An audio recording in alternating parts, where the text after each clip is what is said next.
Good morning बच्चों। आज की इस वीडियो में मैं मल्टीप्लायर शुरू कर रहा हूं और मल्टीप्लायर से ऑलमोस्ट हर पेपर में क्वेश्चंस आया हुआ है। मतलब पिछले 5 सालों का पेपर देखा जाए तो ऐसा कोई भी पेपर नहीं है जिसमें मल्टीप्लायर से क्वेश्चंस नहीं आता है। डिफरेंट डिफरेंट लेवल्स पे क्वेश्चंस आता है। डेफिनेशन से भी क्वेश्चन आता है, वैल्यू ऑफ मल्टीप्लायर से भी क्वेश्चंस आता है, चेंज इन इनकम से भी क्वेश्चंस आता है। ये भी क्वेश्चन आता है कि इन्वेस्टमेंट मल्टीप्लायर की वैल्यू क्या है, आपके पास इंपोर्ट मल्टीप्लायर की वैल्यू क्या है, ओपन इकोनॉमी में मल्टीप्लायर क्या होता है, क्लोज में मल्टीप्लायर क्या होता है। ये भी आपसे क्वेश्चन पूछता है कि टैक्स मल्टीप्लायर क्या है, इतना टैक्स बढ़ा तो आपका इनकम पे कितने से अफेक्ट आएगा। ये सारे क्वेश्चंस आपके यूजीसी नेट के हैं। तो बिना देर करते हुए हम इसको स्टार्ट कर लेते हैं कि मल्टीप्लायर क्या है और इसका शुरुआत कहाँ से और किसने करा। मल्टीप्लायर बेसिकली दो तरह के अभी तक आइडेंटिफाई हुए हैं। आइडेंटिफाई तो बहुत तरह के मल्टीप्लायर हैं, बट यहाँ जो हमारी ज़रूरत है उसमें हम दो तरह के मल्टीप्लायर की बात करते हैं। पहला मल्टीप्लायर इन्वेस्टमेंट मल्टीप्लायर, जो काफ़ी प्रचलित है, जिसको हमारे कीन्स साहब ने दिया था, J.M. कीन्स, जो एक ब्रिटेन के अच्छे इकोनॉमिस्ट थे और उनके नाम बहुत बड़े सारी किताबें और बहुत बड़ी बड़ी थ्योरीज हैं, जिसको मैं इसके पिछले वाले वीडियो यानी Keynesian theory of income and employment में बता चुका हूँ। दूसरा होता है एम्प्लॉयमेंट मल्टीप्लायर, जिसको F.A. कान ने दिया था और ये एम्प्लॉयमेंट से रिलेटेड है। ठीक है, अब हम आगे बात करेंगे कि मल्टीप्लायर एक्चुअली है क्या। तो इसको हम स्टार्ट कर लेते हैं, इसको मिटा देते हैं अभी।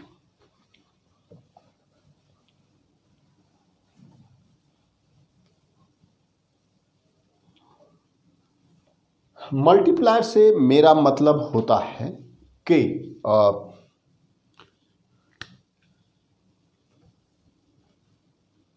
Change in income due to change in autonomous element. अब ये है क्या एक्चुअली, ऑटोनोमस एलिमेंट क्या है ये नहीं पता आपको। ठीक है, हम इसी के बारे में इसको हम एक्सप्लेन करेंगे, बट उसके पहले थोड़ा वर्ड पे ध्यान दे देते हैं। मल्टीप्लायर, आप चूंकि एमए किया आपने और आप इसको ग्रेजुएशन में पढ़ा, आपने 12th में पढ़ा है यदि आपके पास इकोनॉमिक्स थे तो, फिर आपने मास्टर्स में पढ़ा है, आप इससे भली भांति परिचित हैं, फिर भी मुझे इसको बताना यहाँ लाजमी लगता है, ज़रूरत लगता है। मल्टीप्लायर मल्टीप्लाई से आया, यानी गुणा से आया है। गुणक इसको बोलते हैं कि 10 यूनिट कोई चीज़ बढ़ा तो कितने अमाउंट से दूसरा चीज़ बढ़ेगा, उसे हम मल्टीप्लायर के नाम से जानते हैं। और यहाँ पे जो कंसर्न है, सपोज कि 10 यूनिट से या 10 यूनिट से आपका इन्वेस्टमेंट बढ़ता है तो इकोनॉमी की इनकम कितने से बढ़ती है, उसे हम मल्टीप्लायर कहते हैं। ठीक है, अब हम आगे बढ़ेंगे तो आपको पता है कि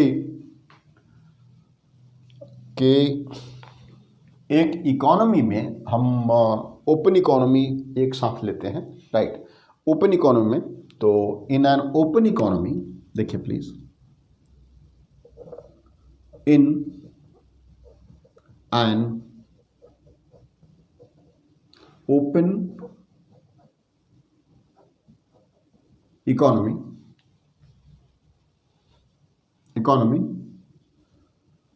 y equals to C plus I plus G plus X minus M, ये आपकी इनकम का इक्विलिब्रियम होता है।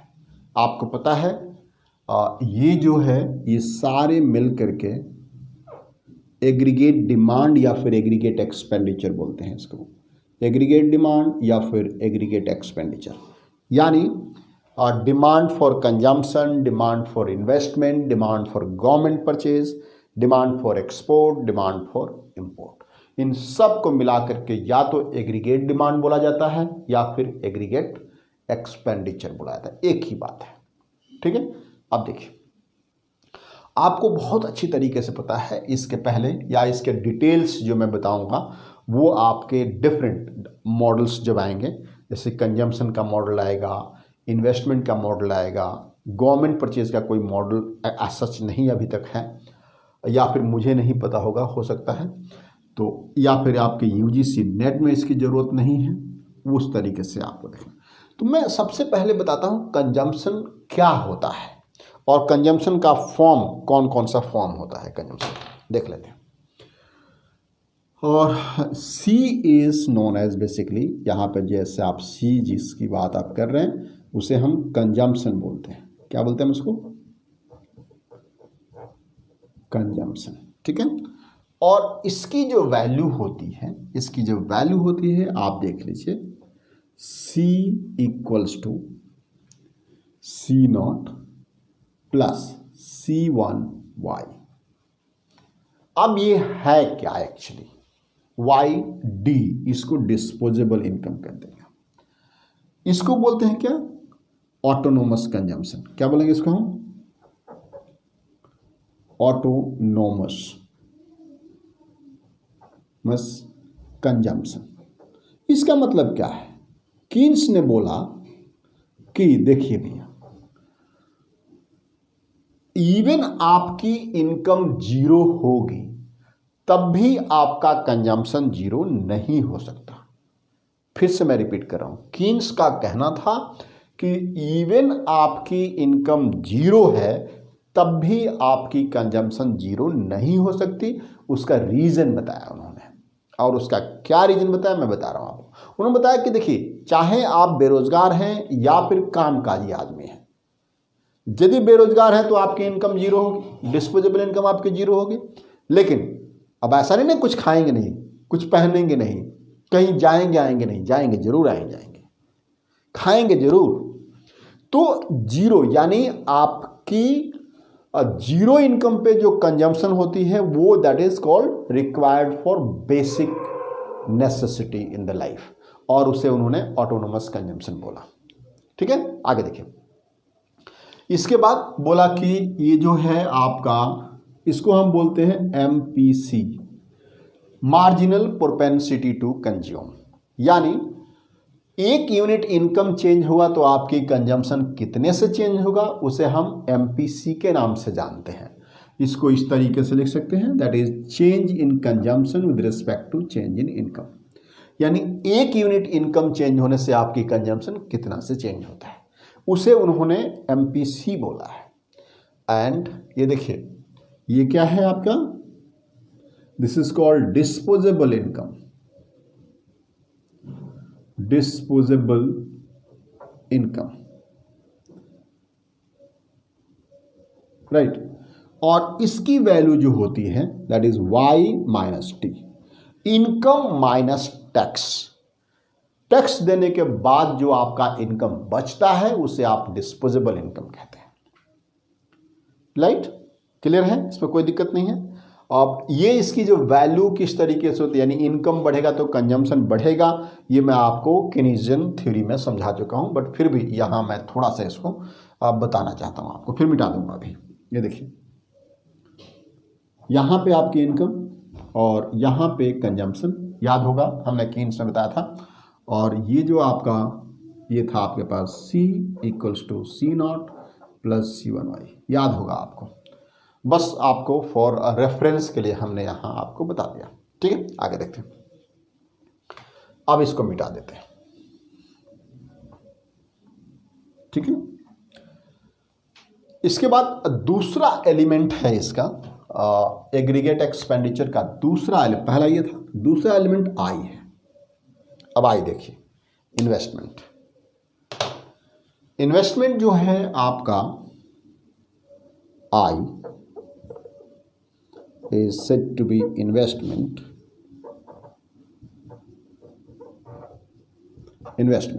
right?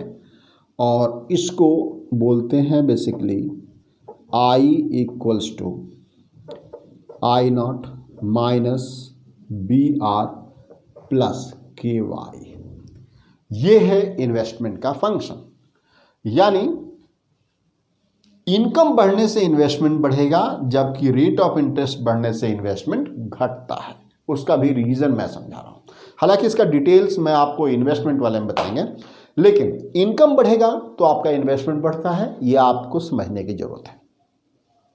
एंड जब ये रेट ऑफ इंटरेस्ट बढ़ेगा तो इन्वेस्टमेंट आपका घटेगा, क्योंकि इन्वेस्टर्स का प्रॉफिट मार्जिन घटता है।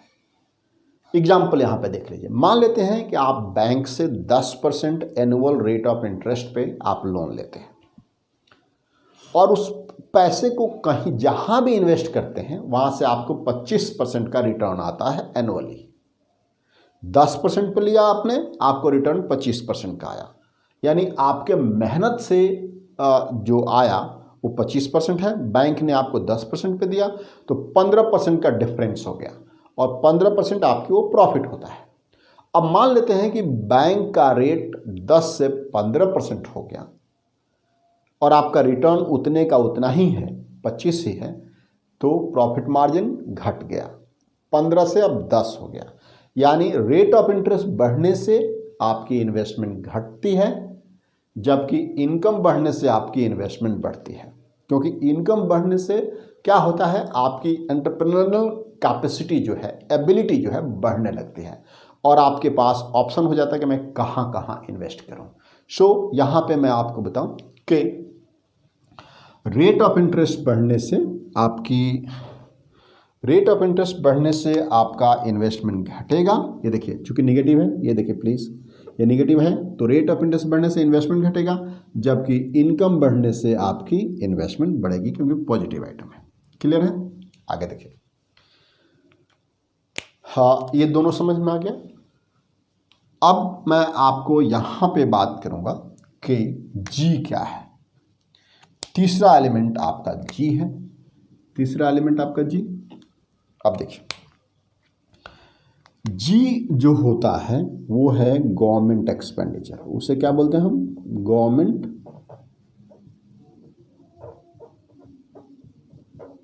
Expenditure, government expenditure. और बेसिकली इसकी वैल्यू जी इक्वल्स टू हम जी नॉट ही लेते हैं। इसका और भी वैल्यू हम जनरल ले सकते हैं, जैसे गवर्नमेंट एक्सपेंडिचर पार्शली ऑटोनोमस है एंड पार्शली इनकम पे डिपेंडेंट है, ये भी हम कह सकते हैं, राइट। एंड ये भी हम कह सकते हैं कि ये partially what you call income बढ़ने से गवर्नमेंट का एक्सपेंडिचर बढ़ता है, या फिर ये भी कह सकते हैं इनकम बढ़ने से गवर्नमेंट का एक्सपेंडिचर घटता है। तो इतना बड़ा इसको डिटेल्स में जाने की जरूरत नहीं है, बस आपको जी इक्वल टू जी नॉट मान लीजिए। फिर भी मैं उसको लिख देता हूं, आपको कल को हो सकता है कुछ प्रॉब्लम ना हो, क्योंकि आप इन्वेस्टमेंट पढ़ रहे हैं तो ये सारी चीज़ें आपको आनी चाहिए। यानी मल्टीप्लायर आप पढ़ रहे हैं तो ये सारी चीज़ें, एक तो ये होता है, दूसरा G equals to G naught plus G one Y.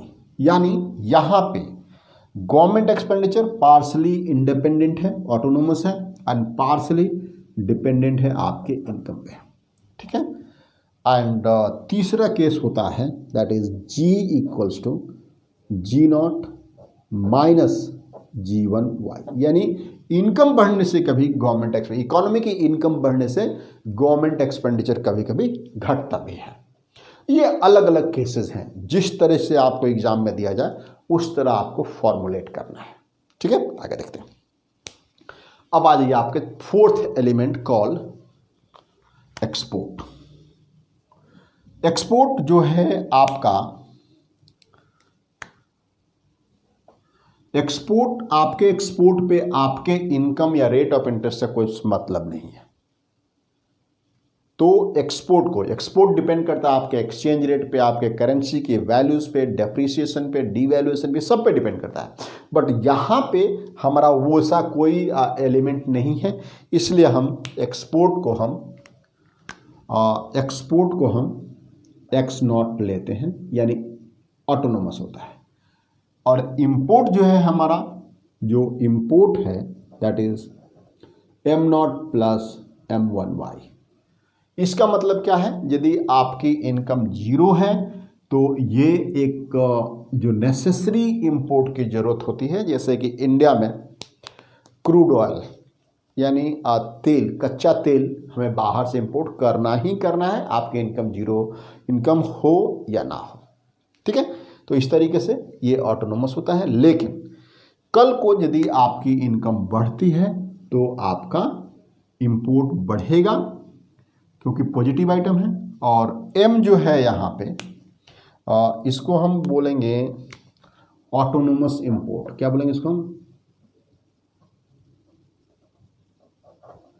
Autonomous import, ठीक है। ये क्या है आपका? MPI, marginal propensity to import, और इसकी जो वैल्यू होती है that is change in import over change in income, right. और ये आपको इनकम पता ही है, इसका मतलब क्या होता है। तो ये सारे फंक्शंस हैं जिसमें आपका कंजम्पशन का फंक्शन बताया हमने आपको, इन्वेस्टमेंट का फंक्शन बताया, गवर्नमेंट एक्सपेंडिचर का फंक्शन बताया, एक्सपोर्ट का फंक्शन बताया एंड इंपोर्ट का फंक्शन बताया। अब जब मल्टीप्लायर निकालने की बारी आएगी तो आपके ये कौन सा, इसमें जी की वैल्यू आप G0 लेंगे कि G0 प्लस G1Y लेंगे, क्या लेंगे, ये सब आपके क्वेश्चंस पे डिपेंड करता है। टैक्स की वैल्यू क्या लेंगे, यहाँ पे अभी टैक्स की वैल्यू मैंने समझाया नहीं, ये देखिए यहाँ जो टैक्स की वैल्यू देख लेते हैं, अभी समझा देते हैं आपको फिर से। जो टी होता है, एक और बताता हूँ आपको यहाँ पे, अभी देखिए ये टी है, जो टैक्स है, जो टैक्स की जो वैल्यू होती है यहाँ पे, हो सकता है कि ये टैक्स जो है टी की वैल्यू यहाँ पे सिर्फ T0 है, यानी ये लमसम टैक्स है या फिर ऑटोनोमस टैक्स है, अलग अलग नामों से इसको जानते हैं, राइट। इसको हम लमसम टैक्स कह सकते हैं, राइट। इसको लमसम टैक्स, लमसम टैक्स कह सकते हैं इसको। इसी को ऑटोनोमस टैक्स के नाम से भी जानते हैं, right. This is also known as autonomous tax, autonomous tax के नाम से भी जानते हैं, राइट। और ये भी इसको कभी कभी बोलता है कि independent of income tax which is independent of income, अलग अलग नामों से जानते हैं, तो ध्यान रखिएगा इस बात के लिए। यानी इनकम से स्वतंत्र है टैक्स, जो कि इनकम से स्वतंत्र है, सो इंडिपेंडेंट ऑफ इनकम, इसको बोल सकते हैं इंडिपेंडेंट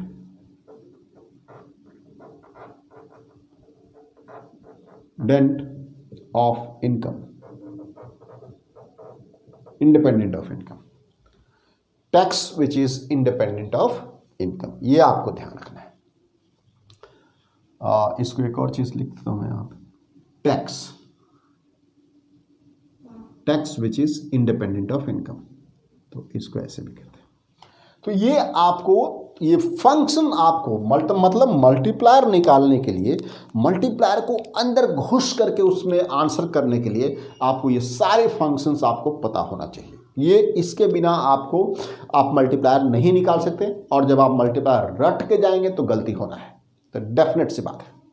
तो अब आगे देख लीजिए, हम इसको आगे बढ़ते हैं। अब मल्टीप्लायर की हम बात करेंगे।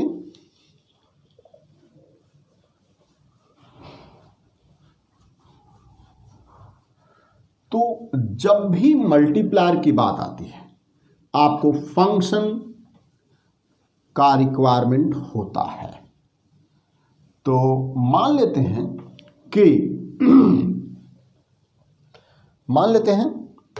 कि क्वेश्चन आता है कि find the value of multiplier in A close economy with lump sum tax system.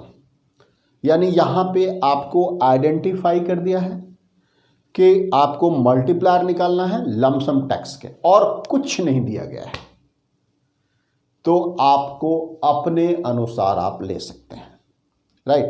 देख लीजिए, तो यहां पे आपको करना है value of multiplier in a close economy और ओपन इकोनॉमी, कुछ भी कर सकते हैं। तो देखिए क्वेश्चन है आपका क्या, वैल्यू ऑफ मल्टीप्लायर यहां से लिखते हैं value of multiplier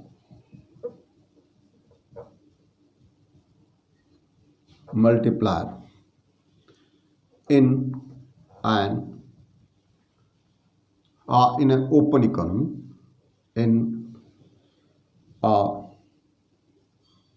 closed economy, in a closed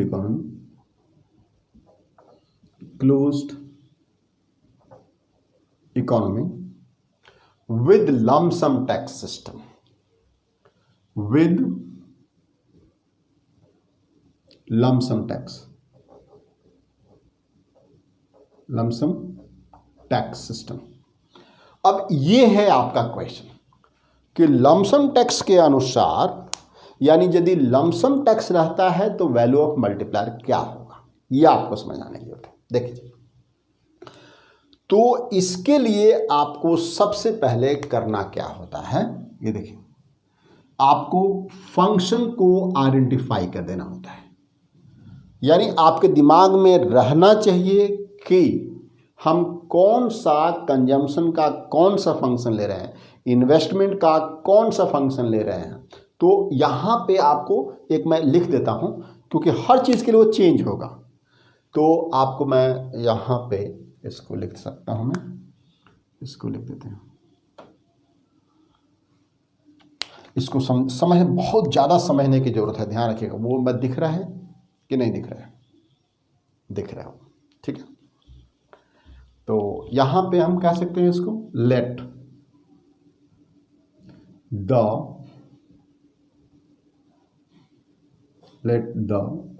model, यानी मॉडल बी, यानी जो आप कंजम्पशन की जो फंक्शन ले रहे हैं, इन्वेस्टमेंट का जो फंक्शन ले रहे हैं, वो क्या है एक्चुअली देख लेते हैं। यानी यहां पे आप कह सकते हैं C is equals to C0 plus C1 YD। DYD जो है आपका यहां पे Y माइनस T, एंड जो T है यहां पे दैट इज कॉल्ड T0, यानी ऑटो लमसम टैक्स। देख रहे आप लोग, याद होगा आपको, हमने बताया था। या फिर आप यदि नहीं याद है तो वीडियो को पीछे जाकर के देखिए, रिमाइंड करके देखिए उसको। ये देखिए, अब इन्वेस्टमेंट की जो वैल्यू है आपकी दैट इज I0 मान लेते हैं उसको, सिर्फ I0 मान लीजिए, ठीक है। G की वैल्यू G0 मान लेते हैं। इतना ही मान करके आप सबसे पहले आप मल्टीप्लायर उसका निकाल दीजिए। यहां पे मैं आपको बताऊं कि हमने ये तीन CIG ही क्यों लिया है, बिकॉज की क्लोज इकोनॉमी है। ये देखिए, क्लोज इकोनॉमी की हम बात कर रहे हैं, क्लोज्ड इकोनॉमी की हम बात कर रहे हैं, इसलिए हमने यहाँ पे सिर्फ C plus I plus G, हमने ओपन इकोनॉमी में ना मतलब एक्सपोर्ट एंड इंपोर्ट हमने उसको छोड़ दिया है, यहाँ पे नहीं लिया है। आगे देखिए, अब आप जानते हैं कि क्लोज इकोनॉमी में y इक्वल्स टू, कैसा y बन गया यार y equals to C plus I plus G होता है, ठीक है। अब क्या करना है, ये सारे वैल्यूज यहां सब्स्टिट्यूट कर दीजिए, जो आपने लिया सारे वैल्यू यहां सब्स्टिट्यूट कर दीजिए। ये है इक्वेशन 1, ठीक है।